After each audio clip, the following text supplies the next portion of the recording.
A lot of people getting fired over at MSNBC that nobody watches. The most famous of which is that beautiful face you see behind me. Why nobody wanted to watch that 5 times a week, I have no idea, but I digress. It's not only Joy Reid that got axed from MSNBC, they're getting rid of everybody. They got rid of Jonathan Capehart, the little gay gnome from DC. He had a show on there. Katie Fang, Jose Diaz-Balart, et cetera, et cetera. All of these people are gone. Why are they gone? MSNBC is doing cost-cutting measures because nobody watches it anymore. So I'm of the belief that just nobody watches cable news anymore in general. It's kind of over. It has been over for a really long time. And I think that with all the networks right now, we're basically seeing like they're like the undead, right? They are relevant in media world and political figure world, but not relevant to the vast majority of the American people, which is why they're getting their stuff from X. They're going over to Meta. They're going over to TikTok. So a lot of us in the media space have spent a lot of time building up our platforms out there. But back to MSNBC.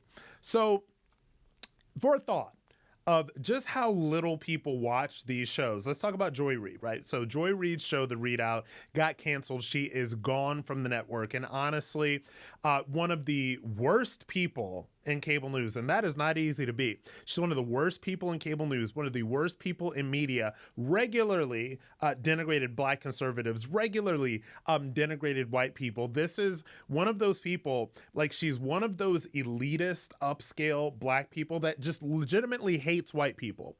And the weirdest thing to me is that they always pick these. Joy Reid is her background is not Black American, so they always pick these people that are not Black Americans and that have the most elite Ivy League upscale pedigrees that you can ever think of in your life, and these are the people that they they elevate to sneer at black Republicans, to push liberal agendas onto black Americans all the time.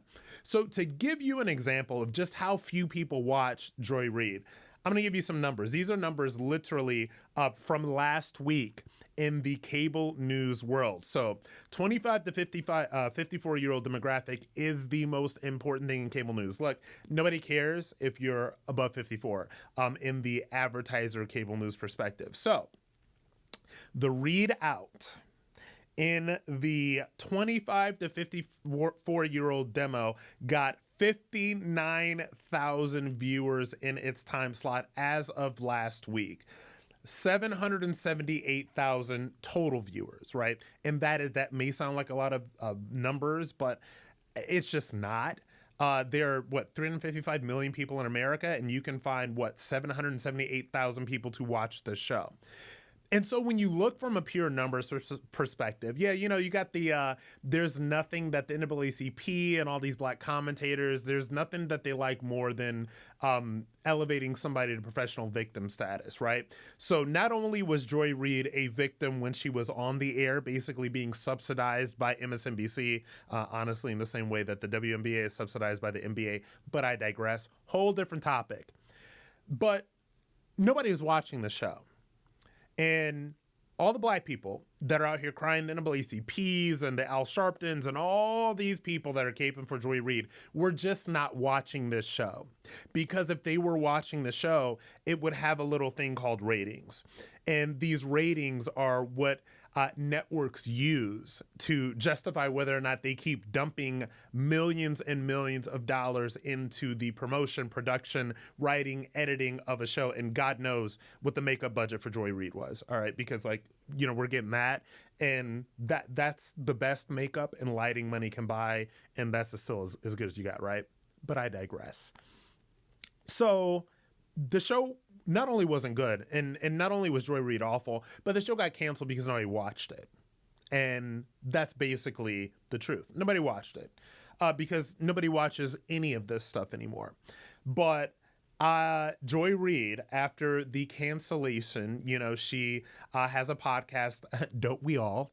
And she took to that in tears. And this is what I had to say. This is what she had to say. And this is what I had to say to that.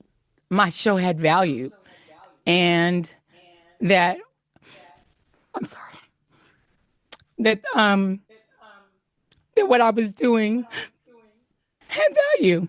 Joy Reid, your show had no value. It was trash. It was propaganda, and it was one of the most damaging things to the unity of America that I have ever seen. All right, let's stop it right there because I'm not gonna, just play my TikToks for you.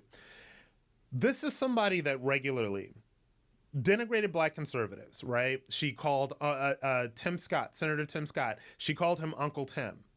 They had that trending on social media. So the Joy Reids and the Don Lemons and all of the professional black victims in the mainstream media, who have, by the way, made all of their money and all of their clout and all of their fame on the back of these corporations that have subsidized them in their hatred and their propaganda for the past 10 to 15 years. That's how they all made their money. And so they engaged in these online lynch mobs against black Republicans like, Senator Tim Scott, Byron Donalds, myself, everybody. So they did this. She said, and this is what attracted Megyn Kelly's ire, and I'll get into the Don Megan thing in the next segment, but she talked about the white women's tears. So she gleefully and joyfully denigrated anybody black that didn't think like her, and then also basically all white people on MSNBC's dime, while getting the best PR that money can offer, while getting the best hair and makeup, the best makeup that money could offer. And she did this for over a decade, right? And by the way, this is somebody that got caught, writing homophobic posts in her blog before she got the MSNBC glow up, right? So this was just not a good person, ever. This was a person that didn't live up to the progressive credentials, right, that they want to tie everybody else to. These people act like they're the most perfect progressive people in the world, but they'll regularly smear, in Joy's case, smeared gays back on her blog. She did it. By the way, how'd that FBI investigation go out? I wonder if they ever caught them, MSNBC. Smear black Republicans, black conservatives, smear white people. So it's just very, as much as they say that Republicans are toxic and divisive and all these different things, like they are that and then some. And by the way, laughed at people that were fired for not taking the COVID vaccine, pushed the COVID vaccine propaganda, and used, corporate airwaves to do so. So she's relegated to podcast land. She's not smart enough to do anything other than race bait on social media, which is what she'll do until the end of time. And look, even with the way the black media operates, suffice it to say that they're not going to care about you if you don't have that sheen of mainstream media with you anymore. So she'll be relegated to whatever dustbin. And to top this all off, and to finish this off before I transition to Lamont and Megyn Kelly, which is the most entertaining catfight that I've seen between two white women in years. What I will say about the Joy Reid situation is that a lot of people are saying, well, MSNBC is marginalizing black voices and has taken all these black voices off, has taken Joy Reid off, had taken Tiffany Cross off, who was the heir apparent to Joy Reid until she decided that she was going to buck up to the corporation that was paying her bills, and then they booted her, and she's somewhere in witness protection, out there on the internet, in Melissa Harris Perry back in the day. So this is the thing about dealing with corporations. And this is the thing about when you're a black voice and you are dealing with corporations. They're only going to tolerate, you calling them racist and calling everybody racist. That's only going to go so far when you're a black person in media, whether you're left or you're right. At a certain point, there has to be some substance behind what you're doing, or else it all falls apart. I couldn't have a platform as somebody that's a black conservative and just talk about, how stupid black Democrats are every single day and like how messed up the black community is and all that stuff. Your platform can't survive on that because people need something other than that. And they'll be on the quick road to irrelevance because none of them are smart enough to have a platform outside of that. So to Joy Reid, I say good riddance. I say you are a terrible person. Your content was awful. And the tears that you're shedding and all these tears and all these emotions that you're going through right now actually brings me a lot of joy because you're just a horrible person. CNN's not going to pick you up. MSNBC's not going to pick you up. I don't believe that you're smart enough to build a sustainable social media brand in and of yourself. So I guess it was good while it lasted. So say goodbye to that lighting and that makeup because God knows you needed it.